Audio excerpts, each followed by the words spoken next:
All right. Good morning. I'm Pamela Manners, Chair of the Commission on School Accreditation. This regular scheduled meeting of the Commission on School Accreditation is being held today, Tuesday, April 12th, 2022 at 10 a.m. via teleconference from the Senator Gray Ferris Boardroom on the 4th floor of the Central High School building, 359 Northwest Street, Jackson, Mississippi. The meeting is being live streamed via the MDE YouTube channel. An audio recording is being made of the meeting, and minutes of this meeting will be recorded. And before we start, I would like to thank you all for your patience as we dealt with some technology issues this morning. As I call the names of the commission members, please state the location of your presence for this meeting. Kelly Barfield. Present, 4th floor boardroom. Dr. Lundy Brantley. Present, Shelby County School District Principal Office. Lori Brechtel. Present in Brandon, Mississippi. Grant Dickinson. Present, Ocean Springs, Mississippi. Dr. Carla Evers. Present, Pastor Sheehan, School District. Reginald Goins. Present, Sarah, Mississippi. Jefferson Hughes. Present, Highland, Mississippi.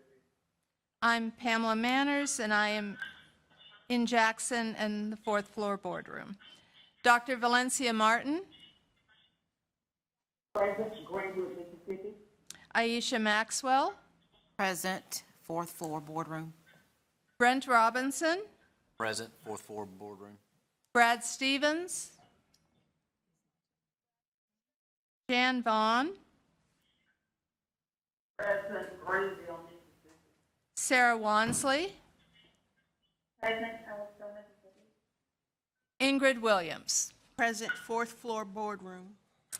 Thank you. A quorum of the commission is present for the purpose of conducting this meeting. This meeting is called to order at 10:18 a.m. Commission members, you've received a copy of the agenda. At this time, I will entertain a motion for approval of the agenda. Please identify yourself for the record.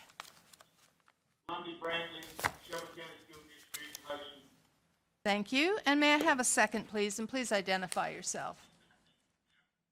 Dr. Melissa Martin, Greenwood, Mississippi. I second the motion. All right. Thank you, Dr. Martin. Is there any discussion? All right. All those in favor, please say aye. Aye. Aye. Any opposed? Aye. All right, the motion carries. We're on item number 3, the action approval of the minutes from the February 3rd, 2022 meeting of the Commission on School Accreditation. At this time, I will entertain a motion to accept the minutes from the February 3rd, 2022 meeting. Please identify yourself for the record. Lori Brechtel, so moved.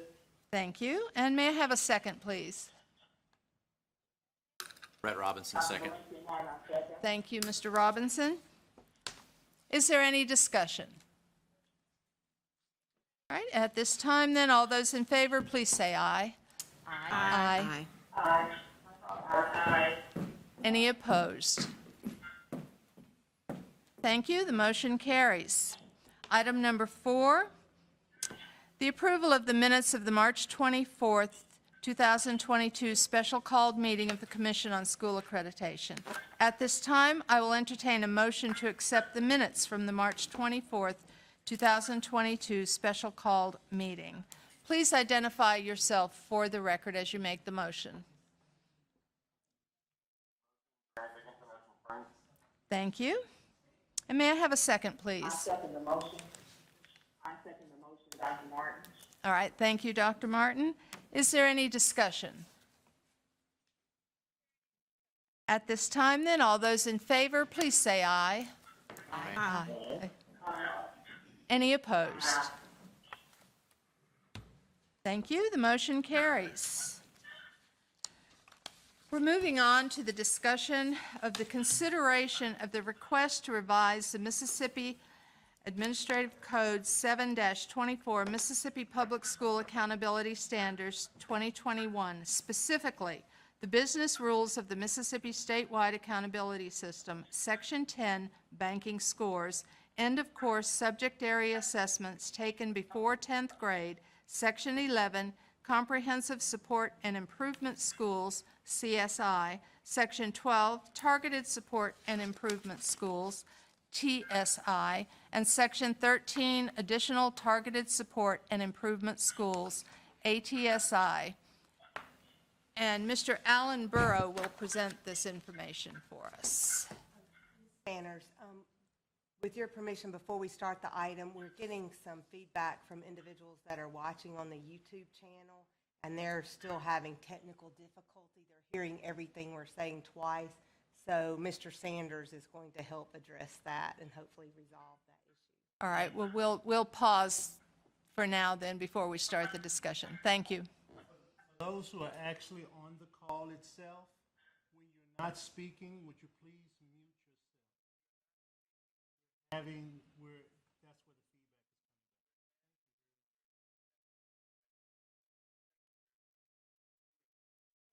Thank you. Good. So before we get started with the item that Ms. Manners has just described that we'll be discussing, I want to explain just a little bit of the process because it's, for this item, has been out of order of the way that we normally have items presented to the commission and to the state board. So due to the time-sensitive nature of the APA process and the submission of our federal addendum within a reasonable time frame, we moved forward and asked the state board last month on March the 17th to grant permission to begin the APA process with what we believed at the time to be the best proposal to move forward to address the necessary adjustments that would need to be included in our addendum. And knowing that, following that board meeting, we made the board aware that there would be an additional accountability task force meeting, that we would solicit public comment, and that we would provide the public comments to the Commission on School Accreditation, as well as present the final proposal to you today for your consideration before moving back to the board seeking their final approval. So we'll talk a little bit about that, remainder of that process at the end. But I do want to say, I know this has been a quick turnaround on the item for getting the public comments to you last evening when the APA process closed at 5:00 p.m.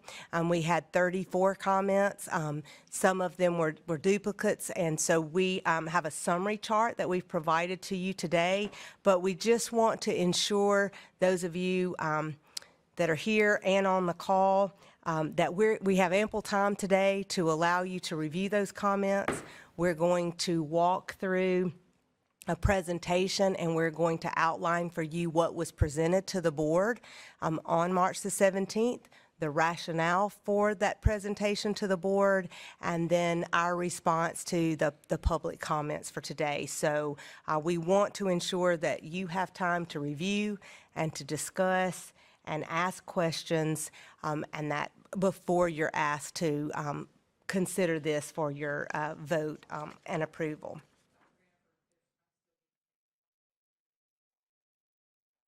Okay.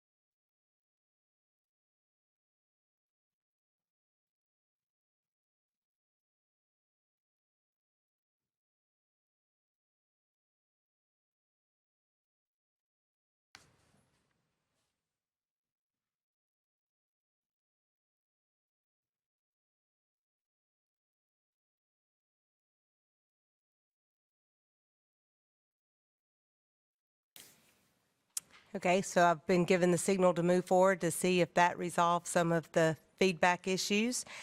With all of our presentations, we begin with the vision and the mission of the State Board of Education, and the vision is to create a world-class educational system that gives students the knowledge and skills that are necessary to be successful in college and in the workforce. And then the mission is to provide leadership through the development of accountability policy and systems to ensure that all students are prepared to compete globally. And so the mission of the State Board is the premise of our conversation today around the business rules of the statewide accountability system. And at those of us at MDE, we strive to make all of our recommendations with careful consultation with our stakeholders and technical advisors in an effort to advance policy that's in the best interest of all students throughout the state. The next slide, as you all are familiar with, is our State Board of Education goals.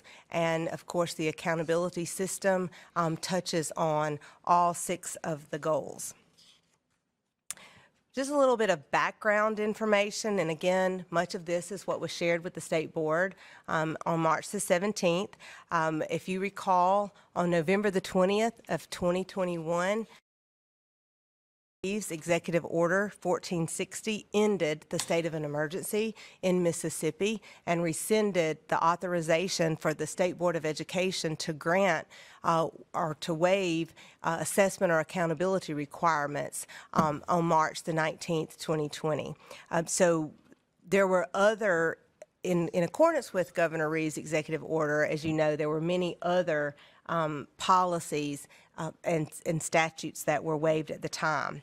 Then on December the 17th, 21, the United States Department of Education released guidance and an addendum template to states in order to submit adjustments to comply with federal school identification requirements for the 2021-22 or the current school year. And the addendum process that I referenced early provides for temporary adjustment to our state's accountability system that's consistent with the statutory requirements, and that may be needed for a short term, and we are that short term has been identified as 1 year. And as many of you have heard us say throughout numerous presentations, there are no waivers in place at this time for the current school year for statewide assessments or accountability measures. Now, Mississippi Code 371765, we've had a lot of questions about the statute. You'll see that it came up a number of times in the public comments about the assignment of letter grades. So Section 5, number C, states that the Department of Education shall establish 5 performance categories, A through F, for the accountability system based on the following criteria. And that's the student achievement, which is our proficiency measure, individual student growth, with a focus on individual students as well as the lowest 25%. And that's our growth components of the accountability system, as well as the 4-year graduation rate. Now this slide 7 just gives you an overview of the Essa requirements, or the Every Student Succeeds Act requirements. So as you know, in state law, the state law dictates that we have one system that combines a federal system and our state system into one system. Many years ago, we had 2 separate systems. So when we look at our business rules of the accountability system that's currently in place, we have to take into consideration those requirements from the United States Department of Education combined with the requirements set forth in state law. So the goals of the Essa requirements are for us to have ambitious state design long-term goals and interim progress targets for all students in academic achievement, high school graduation, and English language proficiency. Our school accountability system must be a system of meaningful differentiating schools on an annual basis, and it's required that we have an academic achievement indicator, another academic achievement indicator, which could be growth, graduation rate, include that English language proficiency and an additional indicator of school quality or student success. And then, as Ms. Manners read in her lengthy introduction to the board item, the identifications of schools. And so the identification of schools that fall in the three categories: comprehensive support and improvement schools, targeted support and improvement schools, and additional schools, is one of the areas in which we're needing a temporary adjustment for identification that we'll explain in further detail throughout the process. So continuing on with the background, and again, much of this I know you've already heard, but for the 2021 school year, although the United States Department of Education waived the 95% participation rate, they required that the assessments be administered, but there would be no penalties for states that did not meet the 95% participation rate. But we have certainly touted that throughout the pandemic that Mississippi did have a high participation rate of 96.9%. We've worked with the Center for Assessment and our Technical Advisory Commission to ensure that the assessment data adequately represented all student subgroups and that is considered technically complete. And then lastly, although the 2021 assessment data is considered complete, we do have missing assessment data from 1920-21 school year that's needed for high school level accountability measures for some students. And again, we'll get into more detail in that throughout this presentation. So we also provided for the board back in March the overall objectives for accountability measures from the Mississippi Department of Education's perspective. And one is to minimize the changes to the business rules to allow for longitudinal comparability to the extent possible. And in accordance with the federal guidance, we want to make only the necessary adjustments that are needed for the missing data. And we want to ensure that necessary adjustments that we do make or propose are equitable, that they're evidence-based, and they're consistent with the established accountability policy that's currently in place. And finally, we want to minimize the use of pre-pandemic proxy data to ensure accountability measures are reflective of the actual impact of the pandemic and current student performance.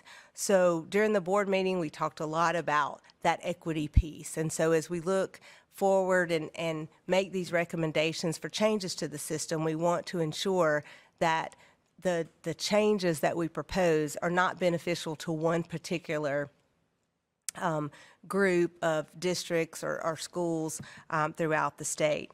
And we also talked about the honesty gap, how important it is that with the gains that we've made over the last 10 years in ensuring that the data that we have from our statewide assessment and accountability systems, when you measure that against NAEP, which is the national assessment that's given, that those results mirror one another, because in the past 10 years ago, we had a huge gap because we didn't have rigorous assessments that were given, and so there was this huge gap between what we reported in the state and then the results that we saw with NAEP. So just a brief overview of some of the needed temporary adjustments and what they're related to. So we're proposing necessary temporary changes, again, for 1 year for business rules to accommodate the missing data related to bank end-of-course assessments. And these proposed changes will are in order to meet the state and federal requirements for calculating all the measures of accountability. Now, shortly in the presentation, Mr. Bureau is going to give the commission a more thorough explanation of banked high school end-of-course assessments and what banking actually means and how banking works.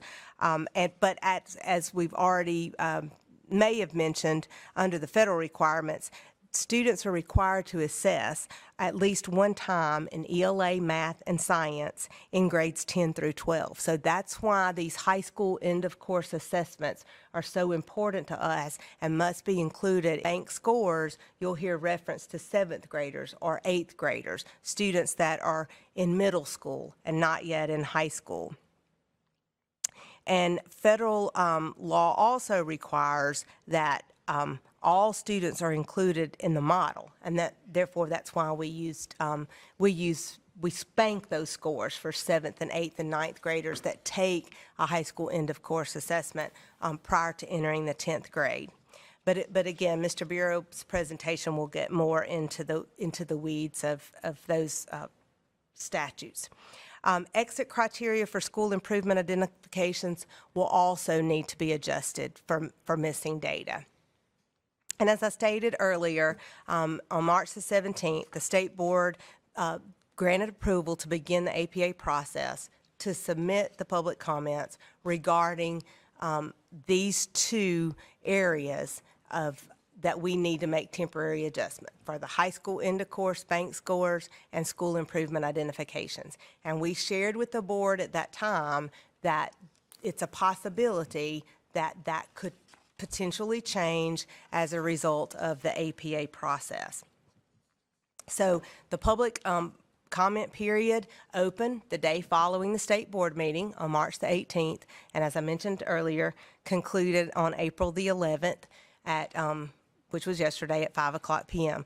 So during that time, we continue to engage with the Accountability Task Force, with our Technical Advisory Committee, and other stakeholders in order to identify possible solutions to address the temporary adjustments that are needed. We received 34 comments. Again, you have a summary. I know you received the entire 91-page packet last night of the full comments, and so you have a summary. So what we've done is taken excerpts from those public comments, placed them in the summary, and responded to those issues. So it is not, as you noticed already in your backup material, it's only excerpts. So if you want to read the entire public comment that an individual submitted, you'll have to reference the packet that you received last night. So based on the feedback that we received, the MDE is recommending revisions to the proposed changes that we presented to the State Board on March the 17th in order to begin the APA process. So we believe that the recommendations are the adjustments that we're proposing to you today address many of the concerns that were presented during the APA process. And Mr. Bureau is going to walk through to make sure you're clear on what was presented to the board in March, the public comments that were received, and then now how we are asking the commission to grant approval to adjust those proposals that were made to the board. And so what you'll leave here today with is a understanding, and like I said, we can discuss and answer questions as long.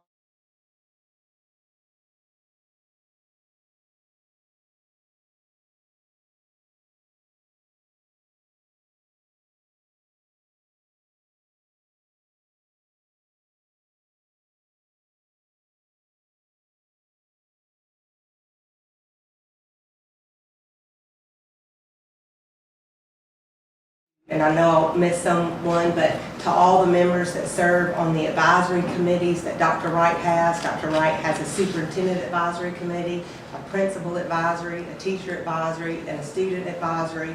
And we have certainly garnered a lot of input from those advisory councils, and especially just to all the superintendents and principals and teachers across the state that have reached out to the program offices and have had phone calls to discuss.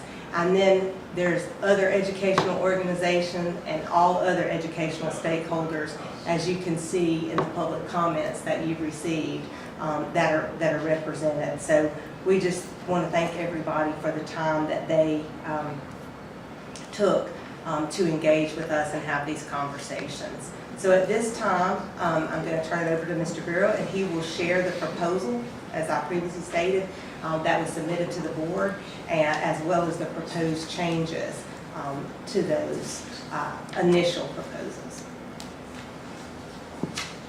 Okay, so I will do my best to make sure I explain banking to you and these changes that are being proposed. Please ask questions if you have them. I'll do my best to answer them. So many of you, I'm sure, had some exposure to those proposed changes that were sent to the board prior to the board meeting. And what those did was to work to fill in the gaps in accountability. So look at data that is missing. So for students with bank scores from 2020-2021 school year that did not have a prior year score due to the suspension of assessments, we were proposing to measure growth using 18-19 school year as the baseline year, and then we were pulling forward those 2020-2021 scores that were banked last year and using them in accountability for proficiency and growth this year. There was also a group of students who took Algebra 1 in the 8th grade during the year that assessments were suspended in 2019-2020. So we were going to go back for those students because they were missing assessments and pull their proficiency and growth scores in math from the 2018-2019 school year to plug in for their scores in accountability this year. So at the last bullet there kind of gives us a count. There were 25,000 well, it's an exact number here, but it would be approximate because when we factor in accountability, we look at things like full academic year, but 25,873 Algebra 1 and 561 English 2 scores from last year, 2020-2021 school year, would have been pulled in and included in accountability measures this year for growth and for proficiency. So that was the proposal that went to the board, specifically around these growth and banking questions, not around school improvement. I'll get to the school improvement piece later. So we are proposing some new considerations for these adjustments following the review period. We still need to apply adjustments to calculate growth for students that are currently in the 10th grade and take an assessment this year. So that would be English 2 and Algebra 1 students that are testing this year in the 10th grade. Those still are missing a score from 8th grade, which would have been in the year that assessments were suspended. So we would need to go back and pull their 7th grade score to calculate growth for those students. The big change here is that if we work to exclude those bank scores from last year in accountability measures for this year, we could do that by using current year end-of-course assessments in accountability measures for this year, regardless of the student's grade level. So if students are taking Algebra 1, for instance, in 8th grade or 9th grade this year, we would use those scores for proficiency and growth this year. And then we would bank them according to regular business rules, so those students would count twice. So it's a way for us to fill that data gap this year, but to minimize disruptions going forward. And I'll go into more detail on all that in the following slides. So I'm going to give a little overview of what banking looks like and how it works, and because it can get a little confusing. We've got several different cohorts of students that flow through the system in a normal year. This example shows what would normally happen with growth, and we've included the 2020 school year, those that are shaded in gray. That's the year that we didn't have assessments.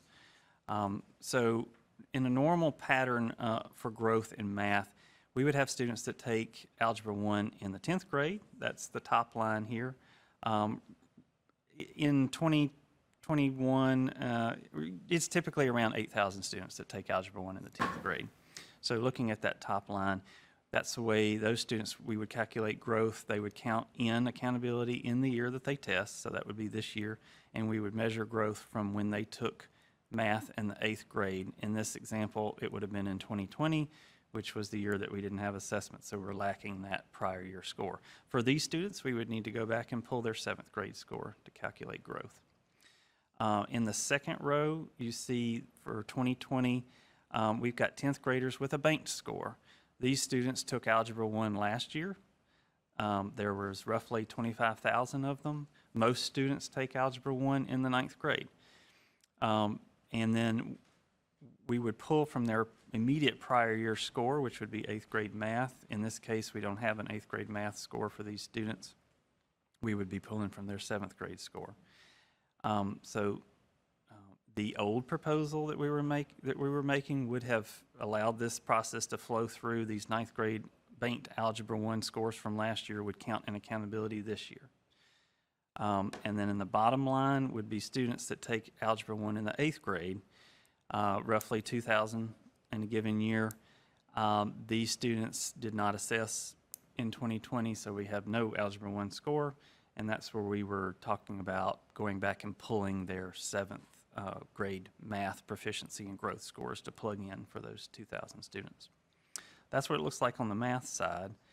English ELA scores and end-of-course scores are a little more simple. The vast majority, about 32,000 in a given year, take English 2 in the 10th grade. Roughly 500, a very few students take English 2 in the 9th grade. So in the top line, this would be, this year we would expect the vast majority of students to take English 2 in the 10th grade. Normally we would calculate growth going back to the 8th grade. In this case, we didn't have assessments in 2020, so we would need to go back and look at their 7th grade score to calculate growth. The second arrow down there at the bottom just shows that few students, that group of students that take out English 2 in the 9th grade. And we would have roughly about 500 that were banked last year that would normally count this year as a banked score. And again, we would measure growth from their 8th grade ELA assessment. So let me go through a couple of slides to show what banking looks like in our proposal. So essentially, big picture is we're going to bank. We're not suspending banking, but we're going to also use the students that have scores this year to calculate accountability so that we can exclude those scores from last year, not carry forward scores from 2021 into accountability this year.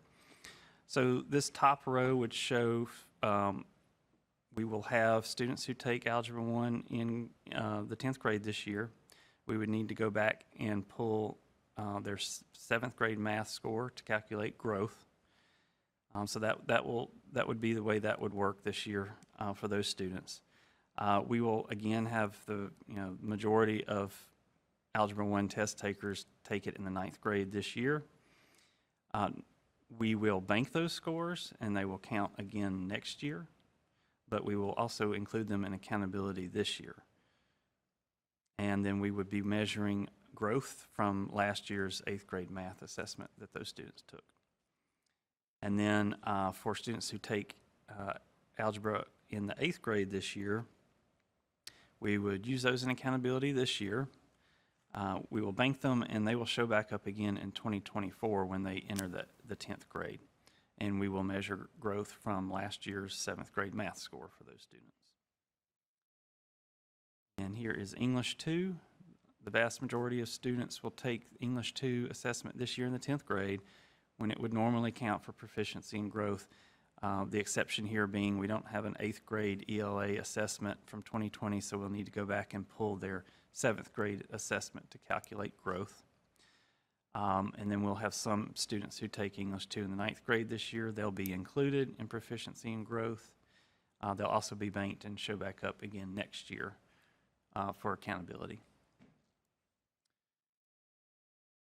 So let me go in a little bit more further detail about skip year growth. The fact that we're going back and pulling 7th grade scores to calculate growth for students. I know there's been a lot of questions about that. And we've looked at that data quite a bit in considering this to fill in the growth, the gap of the assessment data. So skip year growth is pretty common terminology across states, especially since the pandemic started, because a lot of states are trying to find ways to measure growth when we are missing a year of assessment data. So that's kind of where that's picked up. And it's a method for calculating growth from the next most current assessment when you're lacking a year of data.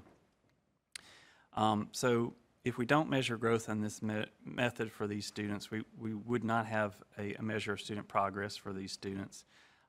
We feel that this is the next best option for filling in this, this data gap and ensuring that we can calculate and report growth for students. We're proposing to use this method for students that take English 2 or Algebra 1 this year in the 10th grade.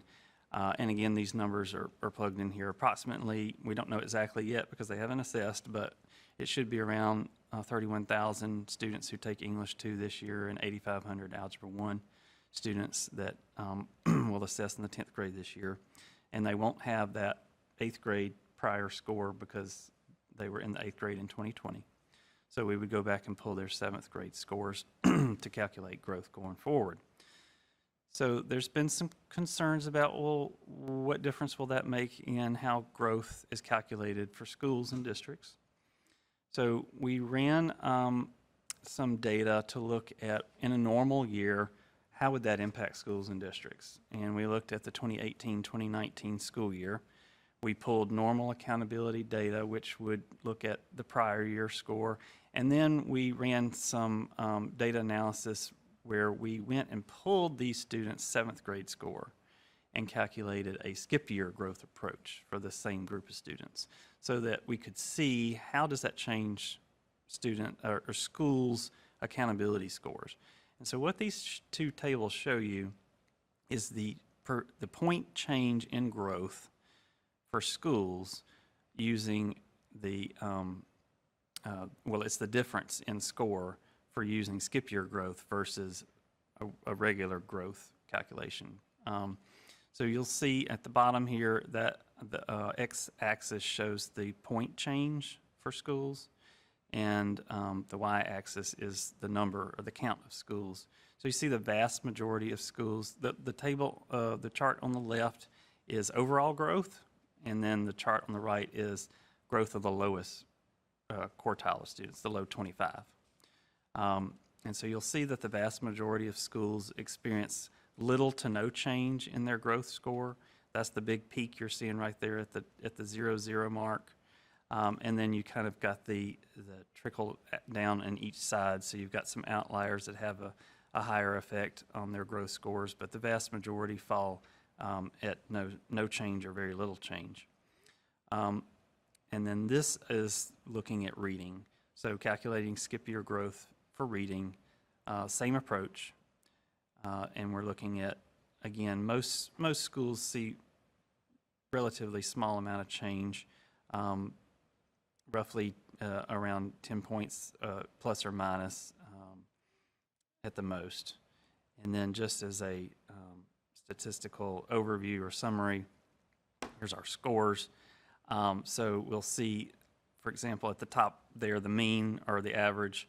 So for math growth overall, the average is slightly more than 1 point less in their growth score. Math growth low is 1.6 points lower in their math growth for the lowest quartile students. Reading is slightly higher score on average, 1.4 for overall and 0.52 for reading low. And then, of course, you can see the minimum range for math overall is about a decrease of 18 points. The max is an increase of about 12. And we kind of see those in those tables, too, as those distributions reflect that.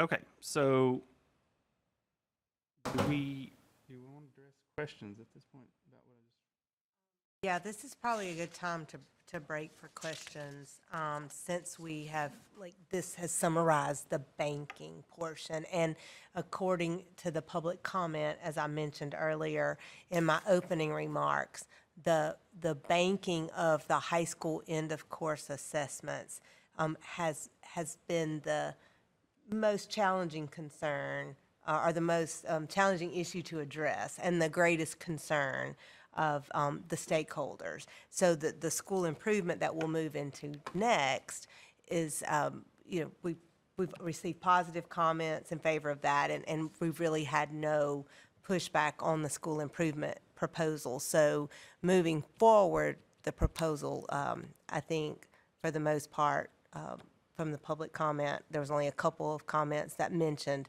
that they were in support of that proposal. But we believe that this proposal, as we're recommending to amend, would address the majority of concerns, not all concerns, but the majority of concerns around that high school end of course, banking. And if the chair would like me to just move through school improvement first before we go to questions, I can do that, or however you would like. I apologize, That's Madam fine. Chair. I answered a question that should have been answered by you. No, that's absolutely fine. Would you like to move ahead with it, or would you like to stop at this time, and if anyone has any questions? Mr. Burrow?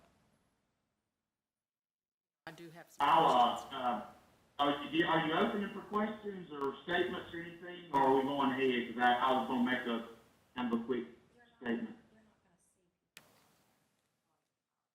No, we can go ahead if the commission would like and review right now and ask questions of Mr. Burrow, and then move ahead if that suits you.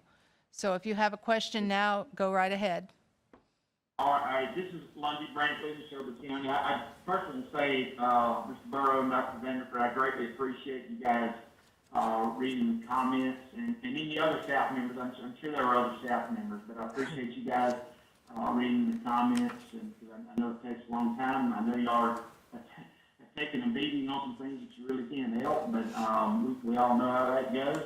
But just to summarize, and if I'm understanding this correctly, basically what we're doing or looking to put out for APA is your current 10th graders that are enrolled in the EOC, their scores will count and their growth will be from 7. We will also currently enroll students below 10th grade in the EOC, Algebra 1 or Biology 1 for a lot of people, will count this year along with their growth, and will also count in the 22-23 accountability. Did I say that correctly? Yes, that's correct. Maybe that simplifies for everybody, because the banking is a very difficult to understand, because it's just difficult to understand. So basically, our scores, our students that are enrolled below 10th grade, they're going to count twice for us. Yeah. Currently enrolled in 10th grade are the only 10th graders that will count, which is Algebra 1, Biology, English, of course, U.S. history, but there's no growth there. And then we'll get the 7th grade growth for English 2. Is that correct? That's correct. And the reason why we would count these students twice is this gives us, we have the opportunity this year to make one-time amendments, and the purpose there is to replace missing data, or in this case, we would be replacing banked scores from last year. And there were some concerns about the fact that high schools were going to be using banked scores from last year, whereas elementary and middle schools were going to be using scores from the current year. So this would address that concern and would allow us to fill that gap this year. But we would need to continue our banking processes in order to meet federal requirements for, as Dr. Vanderford mentioned, assessments in 10th through 12th grade moving forward. Plus, we really want to minimize the disruptions going forward with the amended or the proposed amendments for this year. And one other thing I'd like to comment on that, and this is, I know other educators are thinking about this out there.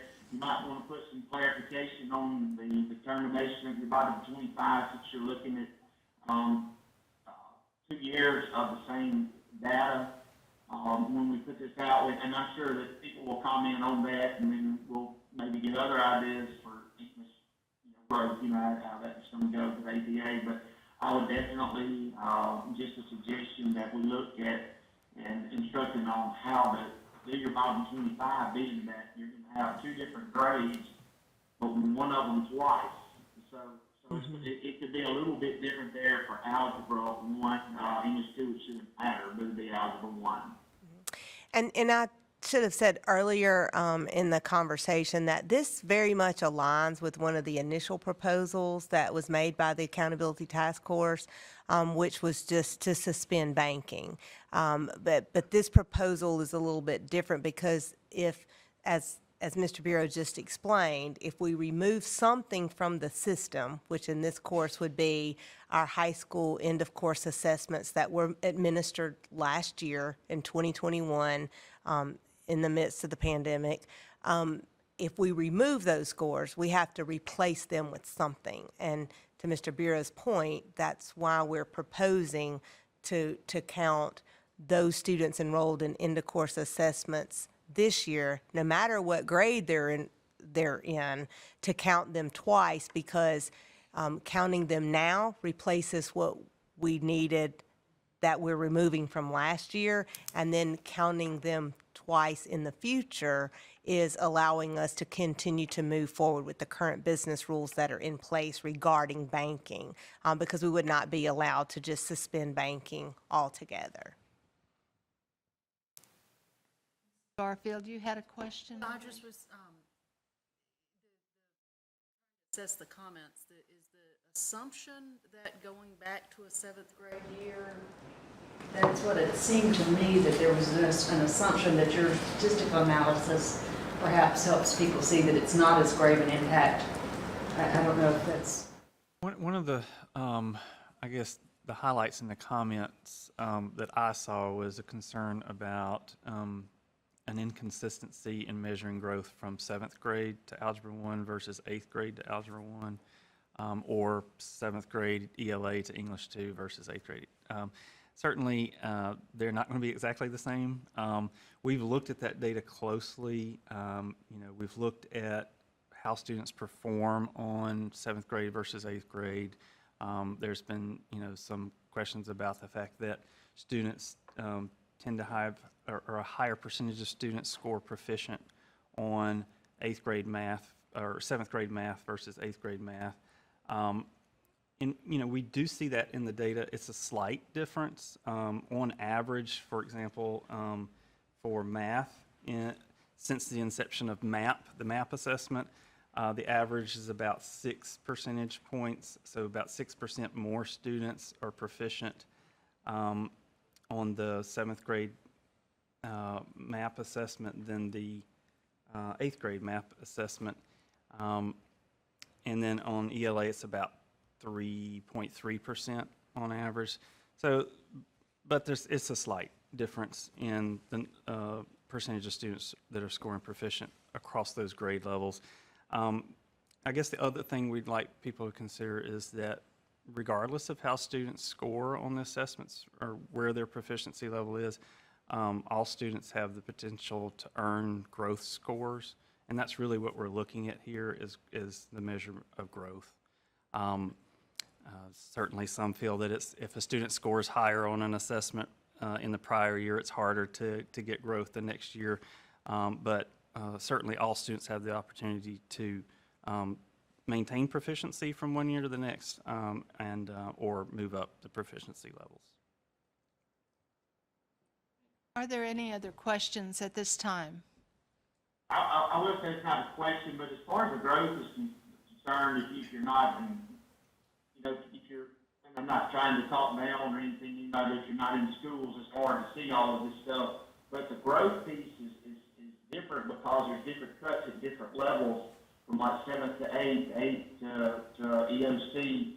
And I'll give you an example. A student that we have that could be proficient in 7th grade math could actually increase raw school points in 8th grade and be a level 3. So what you've lost is 2 points. You've lost the proficiency in the growth. So that's why there's been a lot of talk about the growth piece, and it's still going to be a difficult stretch from 7 to 10 in English because the growth, the cut points are different at most of the grade level. So that may explain, some of the, I can just tell you we would have lost 152 points in the accountability model just off of what was proposed versus maybe this. And of course, now we'll study this during the APA comments, but that's why there's a lot of uproar and growth, is simply because you can actually do better the next year on harder tests and drop a level.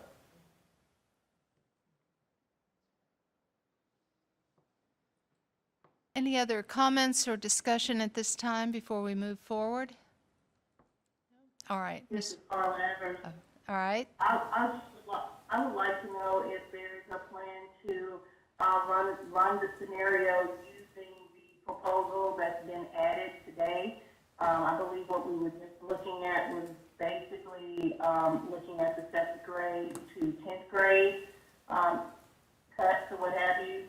And so I'm wondering, I'm wondering what would that look like with the addition of including the 9th grade scores or the scores prior to 10th grade. So would there be an opportunity to run that scenario so that we could see what impact it might have using the same data that you use to do the other? So in a normal year, we would have banked scores from prior years included in accountability along with 10th graders. We can't run impact for this year until we have assessment data. And we would expect a similar count of 7th graders, 8th graders, 9th graders to be included in accountability this year as we would in prior years. It's just that these different grade levels of students would all be assessing in the same year rather than coming in from prior years. And certainly that depends on how districts make testing decisions this year, but we would anticipate that counts would be fairly similar.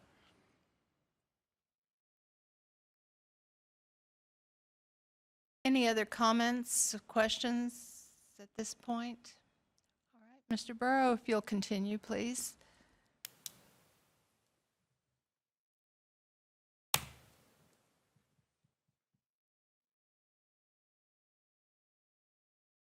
Okay, so for school improvement, just to go back over what the proposed changes were here and what we have to do with school improvement.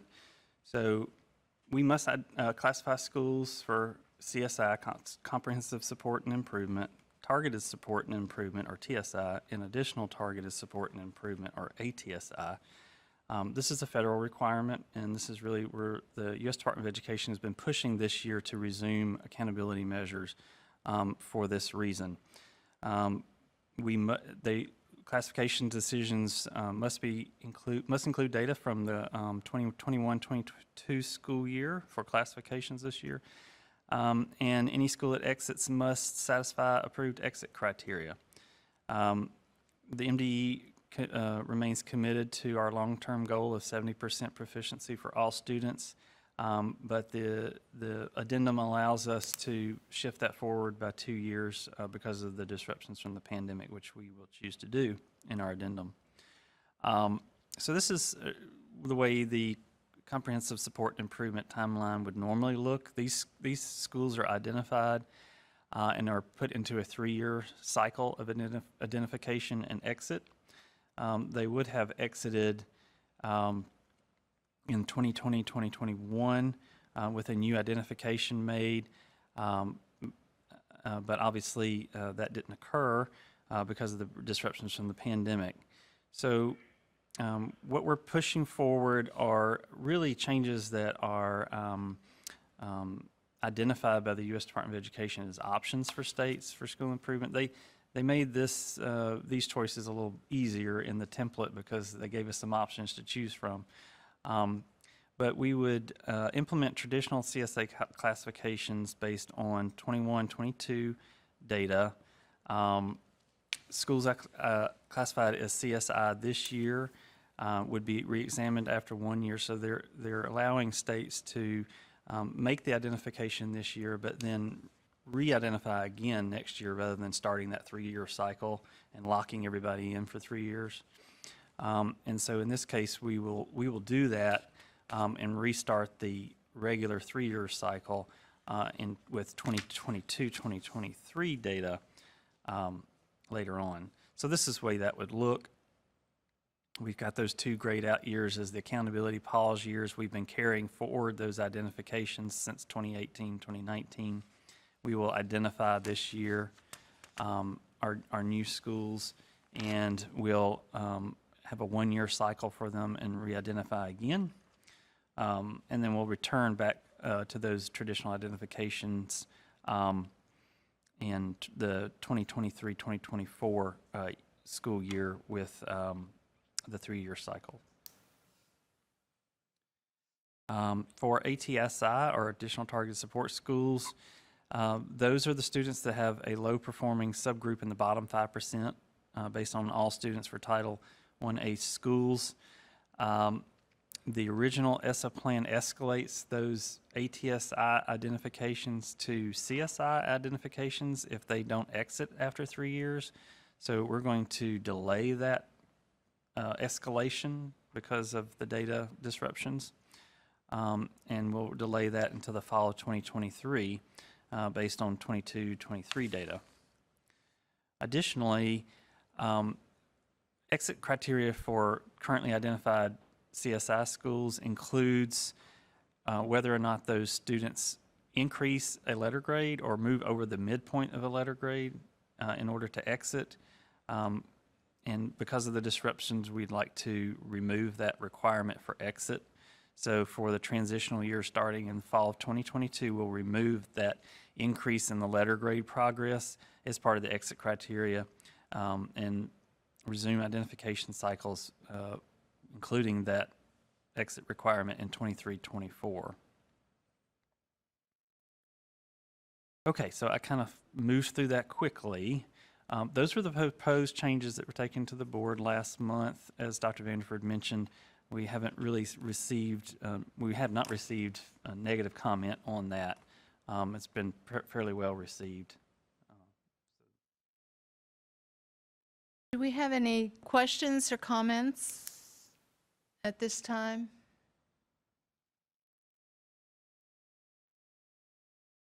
Anything else that we want to add? Yes, ma'am, we have a couple of other slides, but Right. I knew not to thank people at the beginning of the presentation because I knew I would leave someone out, and Dr. Brantley made me think about all of the MDE staff, so it's not just the offices of accreditation and accountability that have worked through these public comments. I mean, it's our entire executive leadership team, every chief that's represented, and all of the chief staff. So it has definitely been an agency effort moving forward in soliciting feedback from the stakeholders throughout this entire process and summarizing and getting to this point. So I just want to say thank you to all of our colleagues, and I apologize that I failed to thank them initially with everyone else. So next steps.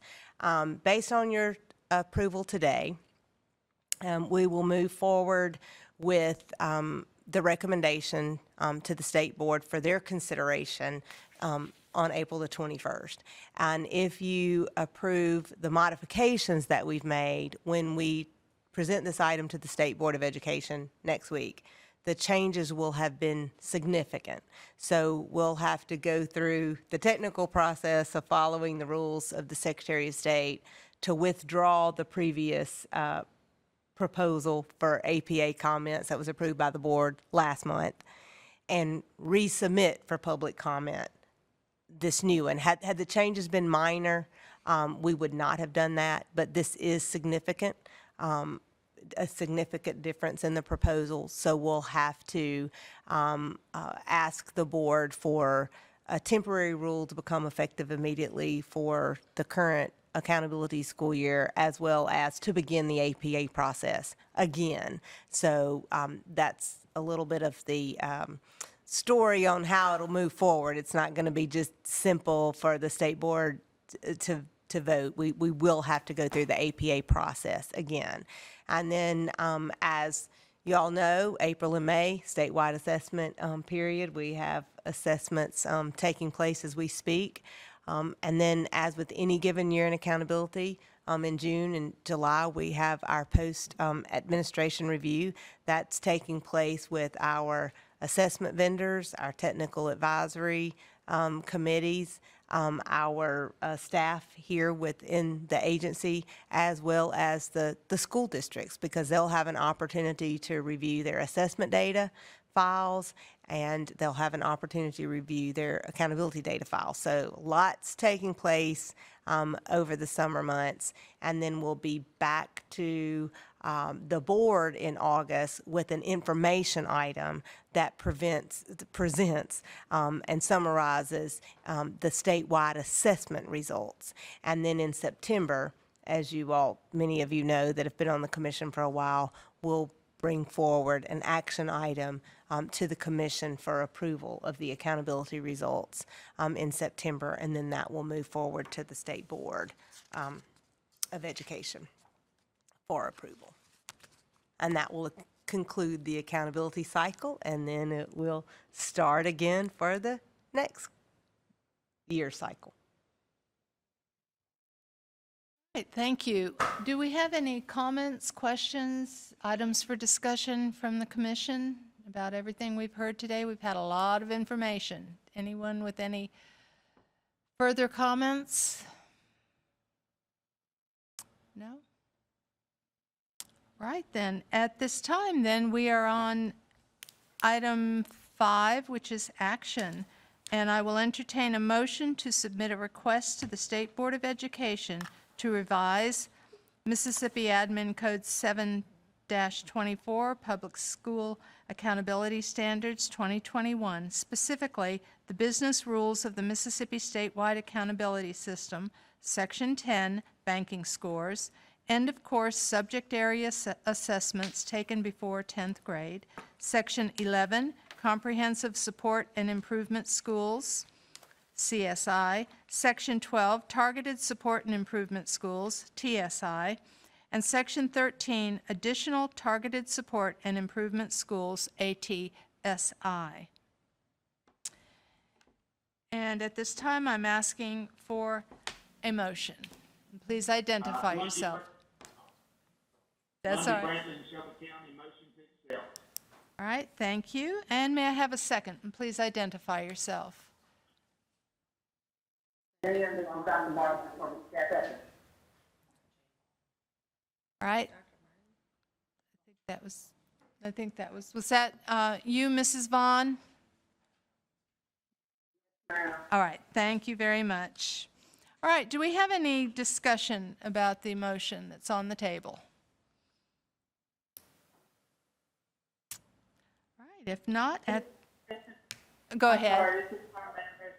I just feel like we're being asked to make a big decision with very little information, so that's just the point that I'm on it. All right, thank you. Any other comments or discussion? I have one question. All right. Is this after, since this is such a big change and it's going to have to go through the APA again, is it going to come back before the commission? This will move on, if you guys vote to move it on to the state board, it'll move on to the state board. They will send it out for APA. I mean, the ask is will be a temporary rule and then to put it out for APA as well. So they will go through the public comment period as well. Feedback will be available. Feedback will be a public record, but it will not come back to the commission. It will go back to the board after the APA window closes. But based on what that feedback is, the board can say, hey, we don't like this, we want to change, and then it gets kicked back down again, or? I mean, right, we would have to go through the APA process, and depending on what those public comments were, I mean, it's the same process. It goes to the board to ask approval. We solicit the comments, and we provide the comments back to the board before they grant final approval. I mean, and Ms. Meyer can speak further to this in better position than I am, but the temporary rule allows us to grant it to be effective immediately, subject to anything changing during that APA process. So we don't ignore the APA process if we get the temporary rule. We still have to go through the process. Any other comments or questions before we vote? All right, at this time then, all those in favor please say aye. Aye. Aye. And any opposed? Opposed, this is Carmen. Any other opposed? All right. At this time, the motion carries. And we're on item 6 now with other business. The next meeting is scheduled for Thursday, June 2nd, 2022, and at that time, we'll be electing officers for the 2022-23 school year. And I would like to, though, also thank all of you. This was a long morning, and it was an awful lot of information to digest, even at home and at work and now. And I know that we all appreciate all the hard work, especially that everyone at MDE and all of the stakeholders all over the state have put into this. It's important, and it's an awful lot of work. And I would like to thank all of you for your patience and the work that you've put into it with the commission and also with all of the stakeholders in MDE. I know it's appreciated. Anything else?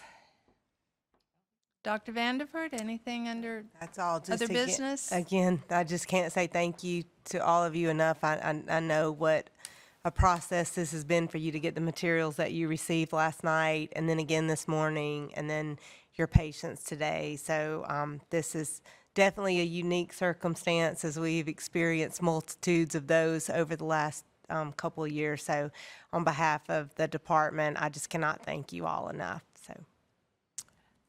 Thank you. Then at this time, I'll entertain a motion to adjourn. May I have a motion, please? Motion, All Lundy right. Brantley, Shelby County. I thought everybody wanted to fight over that motion. Except, Dr. Brantley, Mrs. Barfield beat you to it this time. Although, That's all right. at this time, though, I need a second. Second, Aisha Maxwell. All right, thank you, Dr. Evers. All those in favor, please say aye. Aye. Aye. Any opposed? Nope. All right, thank you. We stand adjourned at 11:24 a.m.